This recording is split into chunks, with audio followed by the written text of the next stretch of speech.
BTB listeners, thank you so much for checking out today's episode. Listen, if this episode inspires you, do me a favor, take 5 seconds to shoot me a like and subscribe to the podcast. There are several more exciting guests that are in the pipeline, and I just can't thank you enough for your continued support, and let's keep paying the mission forward. In today's episode, I'm interviewing Nuno Matos. He's a transformative coach bridging elite sports and holistic well-being. He comes from Lisbon, Portugal, and he has a background of international swimming, Brazilian Jiu-Jitsu, and a multifaceted athlete. Nuno brings a deep understanding of the mental hurdles athletes face. His journey through burnout and performance struggles led to a mission to understand and enhance sports performance through a holistic lens. Nuno's coaching transcends sports, diving into anxiety, resilience, relationships, with a Ph.D. in burnout and overtraining in elite athletes. His methodologies blend scientific expertise with personal experience. His goal is not just to enhance performance, but fostering inner growth and relieving suffering. This was a tremendous conversation from coach to coach. I'm excited to share Nuno's journey, and it will impact you as a listener. Don't be afraid of the dark. Be careful with stars. Not every light is gonna guide you. Welcome to the BTB Project, designed to empower listeners to identify their why and to live their best lives no matter the circumstances. My name is Coleman Gerhardt. A former athlete and motivational coach, I've had the opportunity to inspire thousands through my story and help accomplish what they are built to be. You'll be encouraged by each and every episode, and let's get into it. Yeah, when I blow up, I'ma soar high like Peter Pan. In real life, be living out my dreams. If I'm waking up, it's in a foreign land. Well, it's a tremendous honor today on the BTB Project to be reconnected with a gentleman that I came across through Evo Sports Collective. And I had an opportunity through one of our coaching seminars to proctor an interview to learn more about his story, his mission, and how he's helping athletes with burnout, overtraining. He's helped businesses with anxiety and depression and helping employees becoming the strongest version of themselves. And it's just an honor today to have a conversation from coach to coach with Nuno Matos. Welcome to the BTB Project. Thank you. You're on mission to help athletes focus of burnout and overtraining in elite sports. It's unbelievably intriguing coming from 20 years of coaching myself and seeing some of the long list of mental roadblocks that I've seen in athletes. And I just would love for you to tell the listeners about how your journey started in this field and what drew you to want to uncover some of the mysteries of how we can become better athletes. The reason why I'm doing what I do is firstly is because I love sport. I love human performance and I love human complexity and human transformation. Now, the shortest answer would be that. The long answer is I was a swimmer. I swam at elite level. I swam for Portugal. I trained a lot. Then I overtrained and eventually burned out. Because of my passion for sport, I decided to study sports science. I studied back in Coimbra, Portugal here. So that's where I did my undergraduates. And it's only halfway through my undergrads and I'm still sort of a swimmer, but I'm also close to giving out. And it was when I went to England. On the second semester, I had a module that was called exercise programming. Richard Winsley, he ended up being my MSc and PhD supervisor. He was a physiologist. And there was a coursework we had to do. And the theme of overtraining, doing the coursework at night, and I was going through this book on training adaptations, and there was a chapter called Overtraining. And I started reading it. I started going through the symptoms that athletes experience: extreme fatigue, the not recovering, the sensation of burning muscles, constant anxiety, worries. And I was like, oh, I experienced, this is what I was experiencing. Because up until then, I had no concept of what I was going through, because in my mind, I was training a lot. Therefore, I should perform a lot. That's what we call that the more the better philosophy, which is extremely dangerous, not just for sports, but for anything in life, really.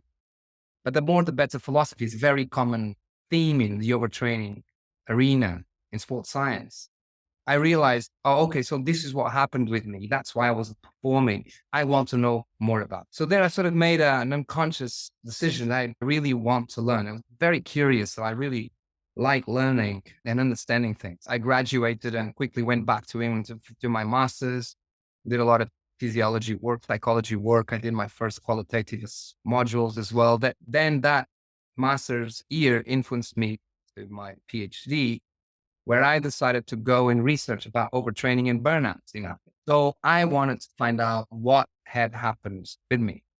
I had an intentional 6-month period between the master's and the PhD, where I was working on a research project for Glaxo company, but it ended up being like sort of a decompression from the master's and the undergrad that I had completed a year before that. And for me to process a lot of the information that I got in the experience to go then on to the PhD. I didn't want to go straight from MSc to PhD. And that was perfect because I started becoming interested in psychology, and the interest in psychology led me to become more interested in spirituality and the different religions. And then I started understanding, gosh, there's much more than Christianity or Catholicism, which is how I was educated and made think that this was the only religion. So even though by that time I had killed gods because of science. And so through then I started to lean in this, really trying to understand humans. And I read lots of different philosophers like Nietzsche. I looked into psychotherapy, having discussions with my friends there in England who are also actually tennis coaches. Okay. Sean and John were really good friends, and they were doing a master's in political philosophy at the time that I was having my gap. And so we just engaged in a lot of discussions because they were interested in my side of overtraining, and I was interested in their side of philosophical approach to sports. And so that got me thinking that I didn't overtrain because of better. Like I will never understand overtraining if I just look at the physiology. That was I had this insight, like, because it can get the best physiologists in the world and all the tests he will run on me will not tell me anything about the relationship I had with my father, the relationship I had with myself, the relationship I had with the sport, with the culture. So all these factors got me thinking that, okay, so when I start my PhD, I want to combine physiology with psychology and sociology. So I was trying to paint a greater picture of the phenomenon because I felt it expressed on those lines. This is before Ken Wilber. And then, cut a long story short, I started my PhD and I did manage to research the 3 disciplines with a lot of criticism. But halfway through my PhD, that's the first time I come across Ken Wilber's work. And I read his book, A Theory of Everything. Right. So actually one of these guys, John, it was the tennis coach that I was mentioning, he said, because he knew about my PhD, they knew about what I was doing and the difficulty. They agreed with me. They knew that the criticism was coming. And I said, man, I came across this guy when I went to India, Ken Wilber. Apparently he's got this model about reality, and he speaks about reality depicted in 4 main perspectives. And I think what you're doing is right there. So you should read his book. So I read A Theory of Everything, and then I devoured a lot more of his books, and I felt I was on the right track. I complete my PhD combining the 3 disciplines and not being happy with sports psychology was doing research because I felt it was too limited and too almost Cartesian-like. I had to find something else. I wanted to work in the field, and I really wanted to work with the athletes. So I wanted to work with the human beings. 2 years after my PhD, I hear about this same John, that there's this school of coaching called Integral Coaching Canada. They're using Ken Wilber's model to apply it to transformation. Wow. To do it. And I'm definitely going to check. And I did it. So those 2 years after 2014, I graduated, and as a master coach, I started my business. The reason I am here is because of all this that led me to find Integral Coaching Canada and do what I do today. I work with human beings and I help them improve their performance. Just a remarkable journey. And I think it is important to share the story in its entirety because the journey that you've been on, you've learned each step of the way of all of these different intricacies of how you said it, human beings. And I can completely relate to that. Not educationally, I was able to get a master's in sport management, but with the relationships that I have with the athletes that I help. And I want to get your perspective on this because I think it really ties in your work really well. Is BTB is an acronym of a nickname that I got growing up, Big Teddy Bear. And I was 5'10", 305 pounds. I was a big guy, and people called me that, and I hated it.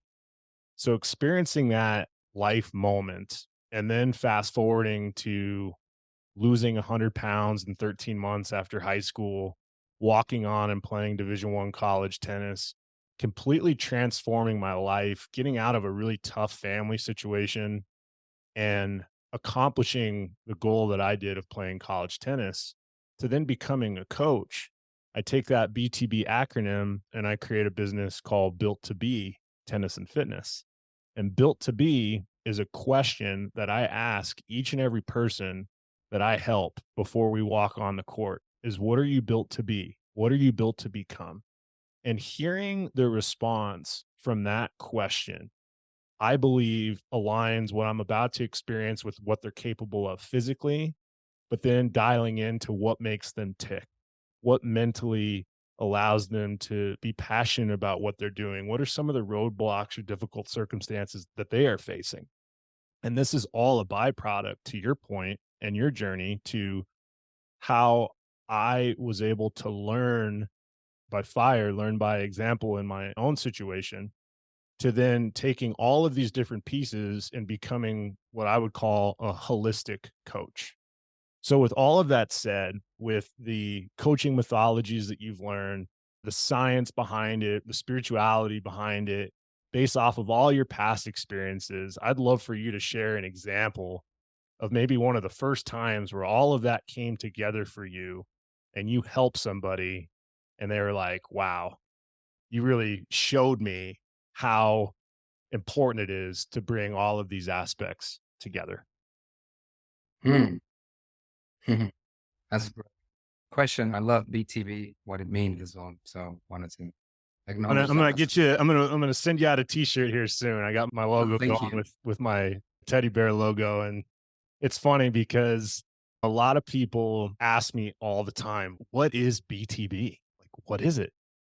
And isn't it kind of neat how they ask a question, but I've been asking that question for the last 20 years, helping people by taking a negative, tough situation in my life and figuring out a way to make it a positive. So I appreciate you from the bottom of my heart. When you say you love BTB, it's the representation of who I Oh am. no, I'm feeling Thank that. you, man. Feeling that right now. That's an example of how you can turn shadow into light. Mhm. That's a beautiful example and make it your own business. Wow.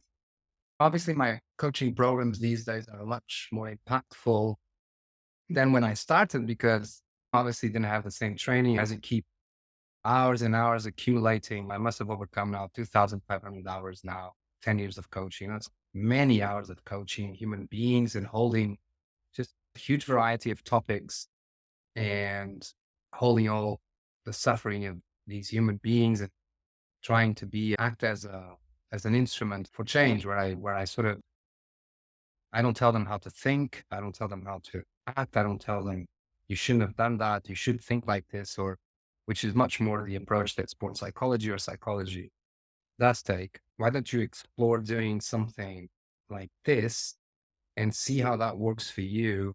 And they go and do it and they develop a capability and then they're more capable. Suddenly they develop this in their muscle that they're now more capable of dealing with a specific situation.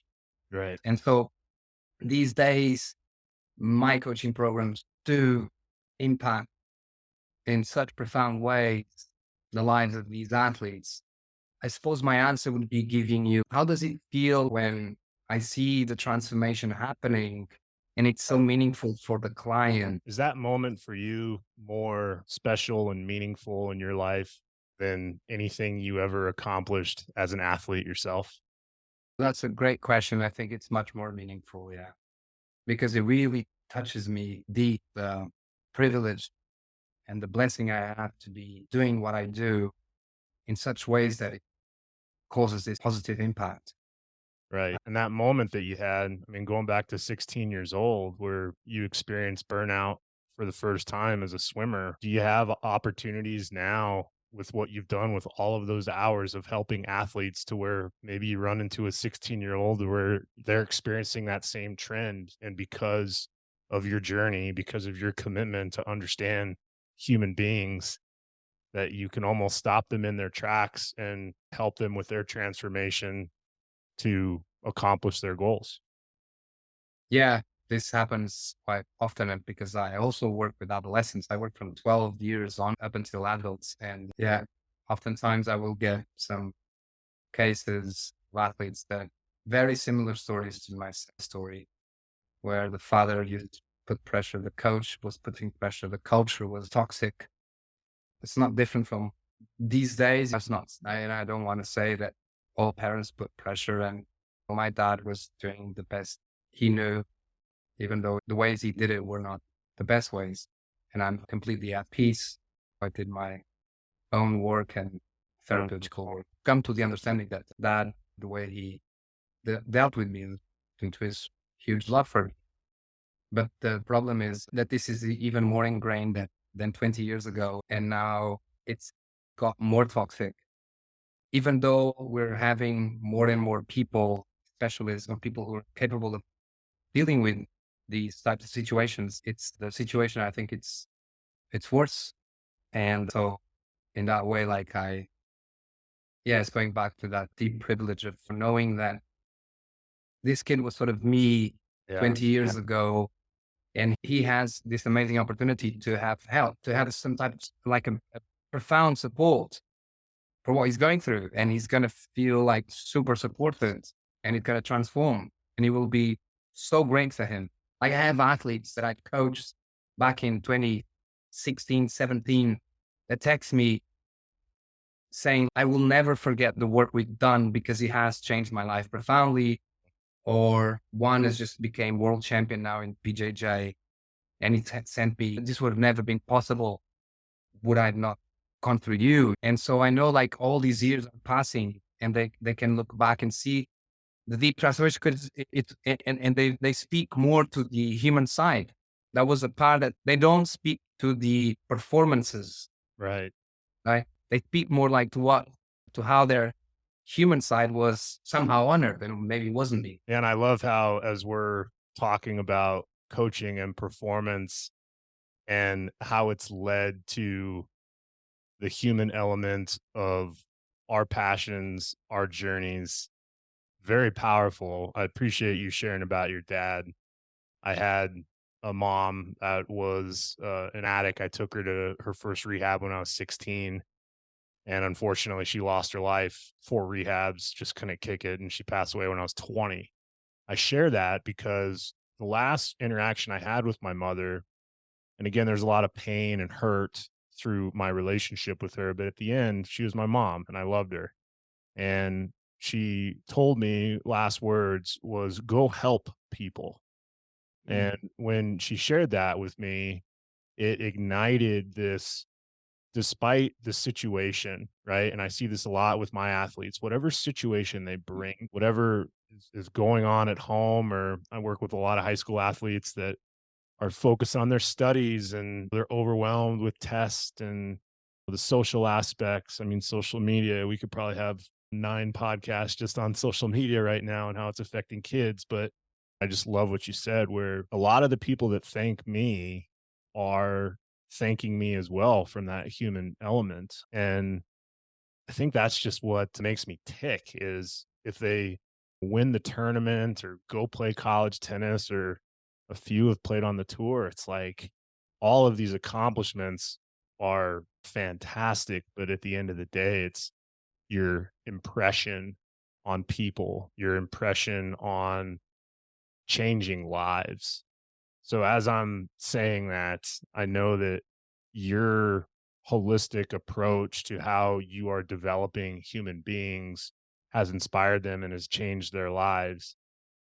Where do you see your continued development as a coach, as an integral coach? We talked about the 4 quadrants when I was able to do some questions with you on Evo Sports Collective. Scott Ford, who's a mutual friend of ours, he always talks about being a tier 2 coach, and he calls me a tier 2 coach, right?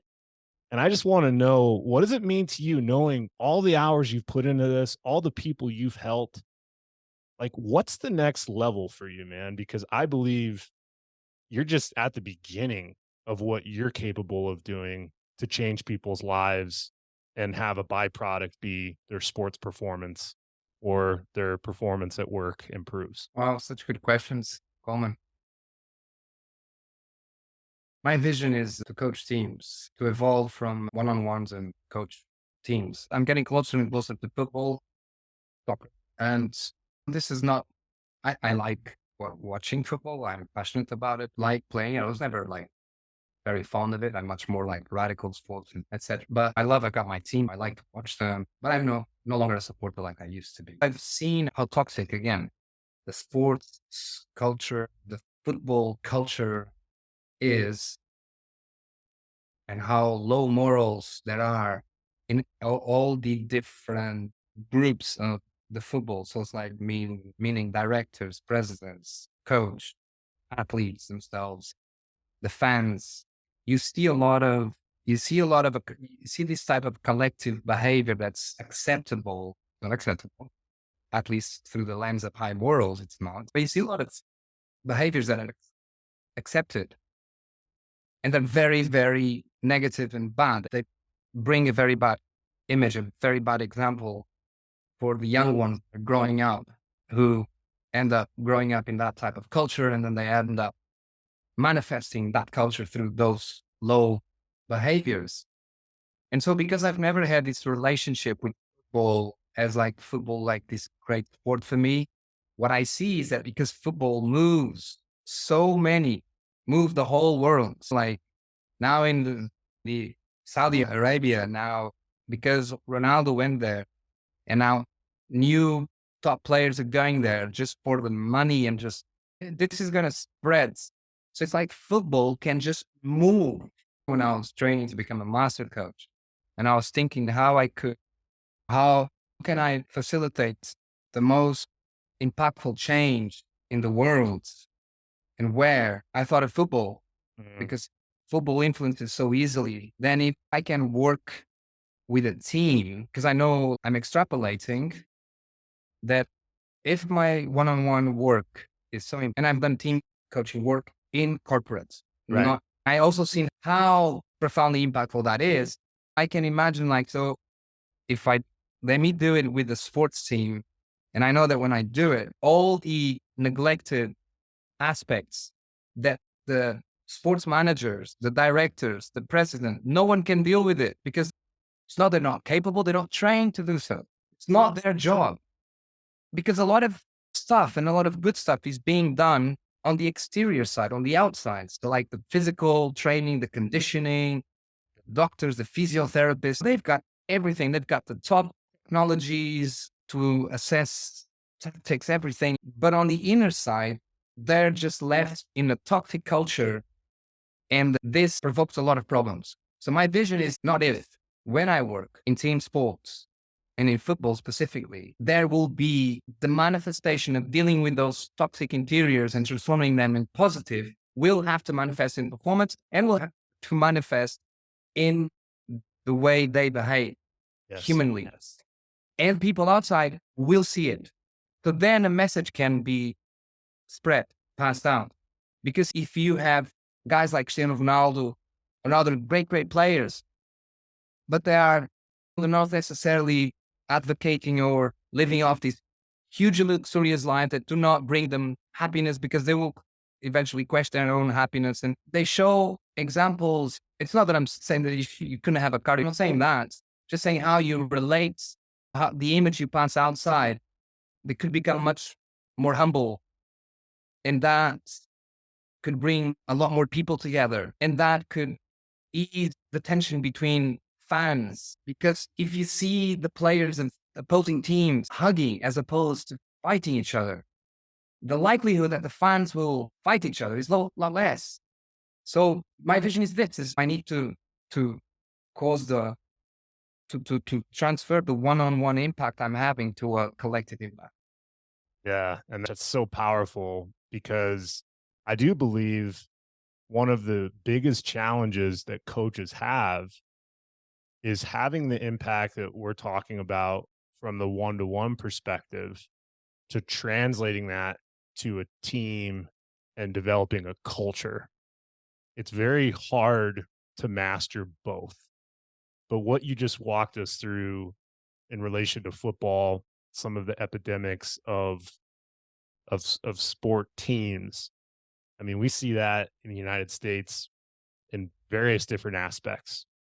You look at the NFL, the players, the money that they make, those organizations, the trouble that they get into, the on-field altercations with other players. I mean, it's a barbaric sport. These guys are hitting each other and listen, soccer too. I mean, it is amazing when I watch some of the international soccer games and I see those stadiums and I see how electric it is, but also too how everyone's kind of on pins and needles. Like you said, fans are fighting each other. Why can't we celebrate and make things more together in community? And both of us know that it is a win for us when not only we help someone accomplish a goal as an athlete, sure, that's awesome, but when they become good people of society, when they are able to take the lessons learned,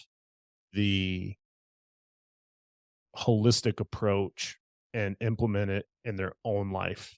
Some of my greatest accomplishments is not result oriented with the kids that I've helped, but being invited to a wedding years later, announcements that they've had children, seeing them be husbands and wives. Like, that's the type of stuff that I'm like, there's got to be a way to continue to have this message, this mission impact people's lives. And I believe your approach, and as you said, not if, but when, is going to be powerful. And with that said, I know that you want to make that change. You want to be part of that change. But do you have an organization or a team that comes to mind to where you really feel passionate about how impressive their culture is or how their team is conducted? I think it would be good to know if there's someone out there in any sport to where you're like, these guys really understand culture and how to develop human beings. What I want to say is we have to shift the name of the sport that we're referring to. Because if you go to rugby, and we just had the world, did you see it? I mean, I follow rugby for many years. This is an example of how people respect themselves. There's no fighting. Players respect themselves.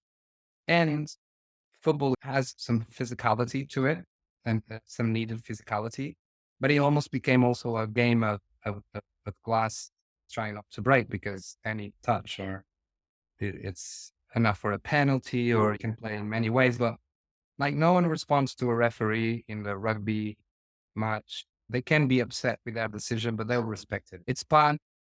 There's nothing wrong with being upset with a decision. It's just how you then respond from that decision onwards. I mean, humans, obviously, for humans, we should, if we're disappointed, like somehow manifest that disappointment in a way that's safe. It's correct, that you're not becoming violent or projecting too much onto the other.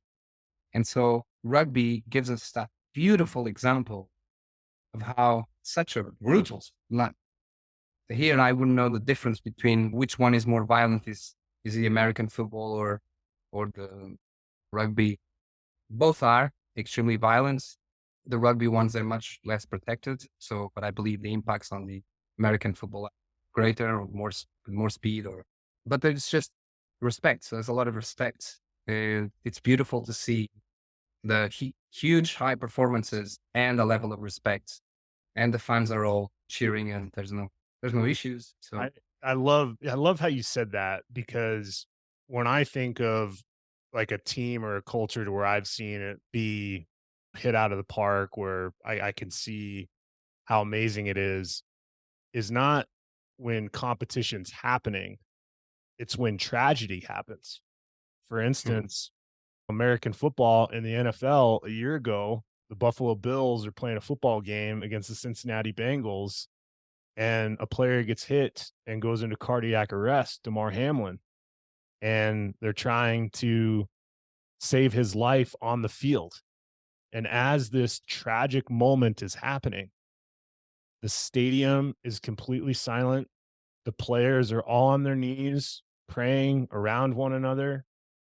I guess my question is, and this is me kind of being passionate and enthusiastic about your mission and what you're trying to do, why does it take tragedy to bring people together? Why can't the commonality be we compete hard, we work hard together, and we celebrate each other at the end? I think tragedy is what wakes us up. Like, there's one of my spiritual practices, Mondo Zen. So it's the Zen Buddhism, but applied with integral. I don't know if you ocean Yes. Mondo Zen. Yeah. Yeah. So I've had a few encounters with him. And what was the thing? He said once, well, first time I was on a workshop with him, and he told the cohort, or sort of he asked, I think, with sort of his cheeky smile, like, when is the best time for change? Is when you're about to die, or when something tragical has happened in your life. Why? Because you have nothing left. So now it's time to, it's like that. Nothing else apart from my humanness in life. That's when humans are capable of change, I think, because unfortunately, I mean, we can still, I could, and I could say this is like the essence of human evolution, because if you look at human history, it's so brutal and cruel. And yet it's so magnificent, because evolution, again, evolution is wonderful. It brought us all the way to where we are, and yet it's not necessarily beautiful. Like Jeff Salzman, I think, as one of Ken Wilber's friends, he says that evolution is great, but it's not necessarily beautiful. I totally agree with him. And so I think these moments, like when they're so tense, is what sometimes we need to wake up. And both at an individual, but also at the collective level, we sometimes need those big shakes to wake up and promote a real change. Now, this is not to say that change only comes with tragedy. No, gladly not. The society is so sick, so sick. Mm. It's so sick everywhere. See it everywhere. And And I also see a lot of goodness. right. And you and I both know step one is to recognize that some of these situations around us that's not how it has to be. So once you recognize that it is sick, that is not how it's supposed to be, it makes me think about you as a person, as a human being, how you maintain alignment, how you are able to stay present, stay awake. I mean, it's so important to maintain your own alignment, to help somebody else, to help a team, to change, to be an impact in this world.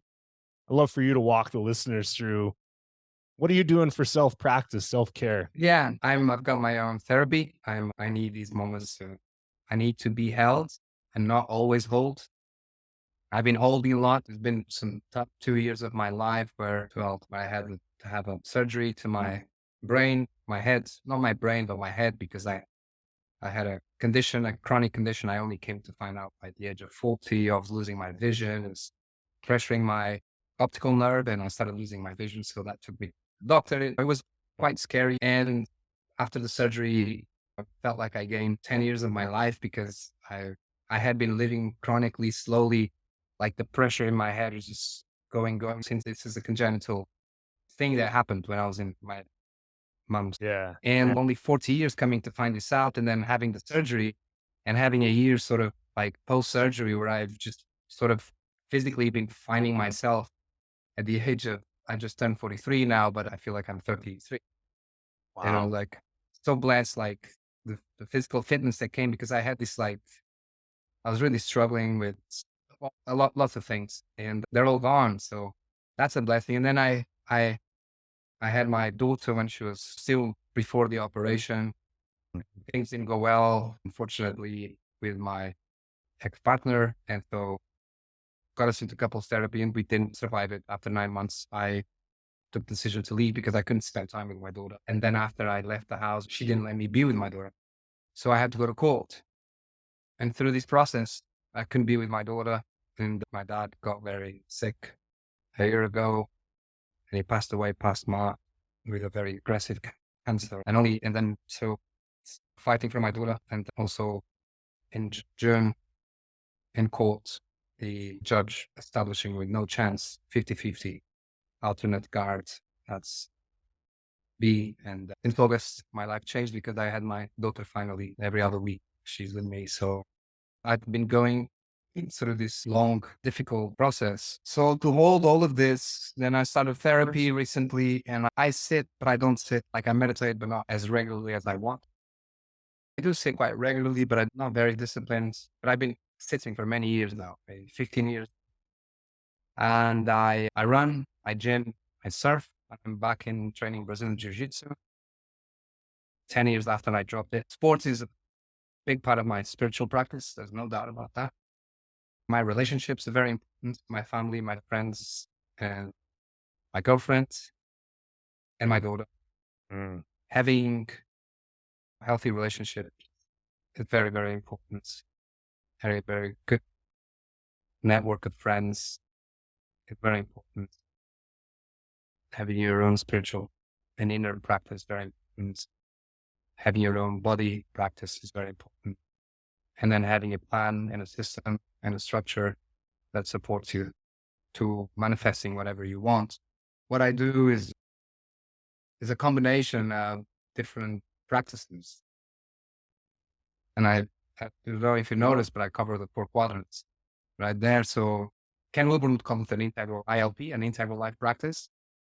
And I've got my own gaps and I've got many shadows and I've got a lot of my own shit to continue to deal with.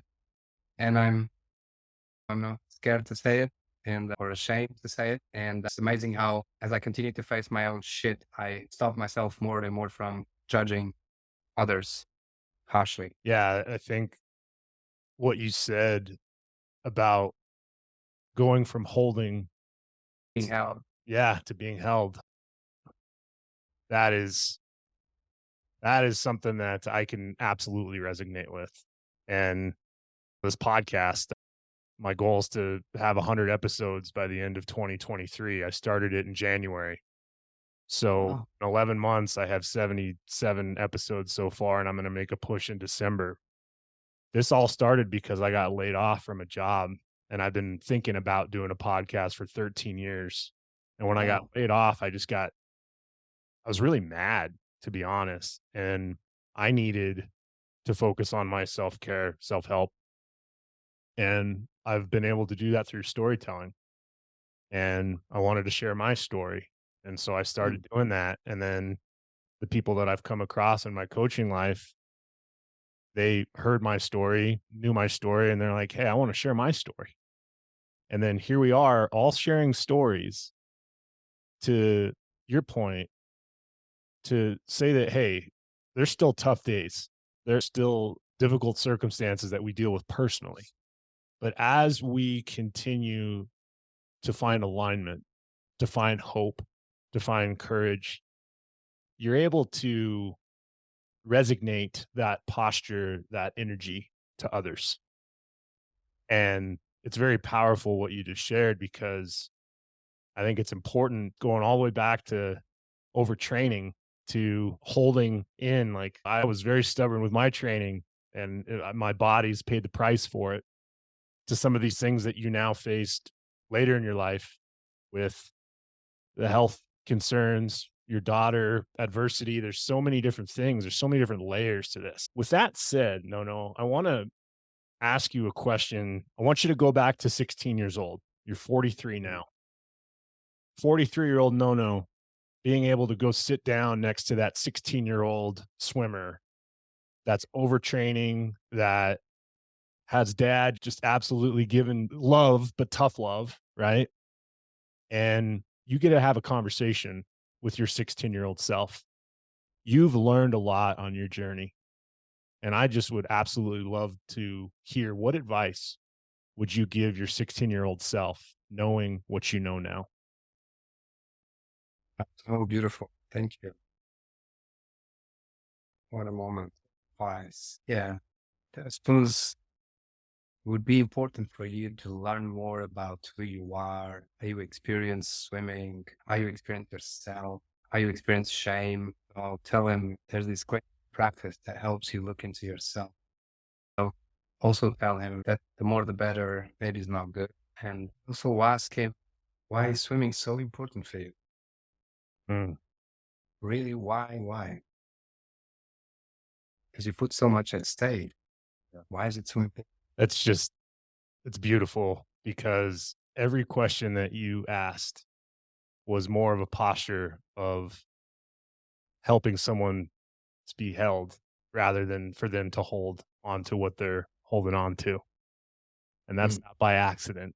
It's because you absolutely have learned many valuable lessons along your journey.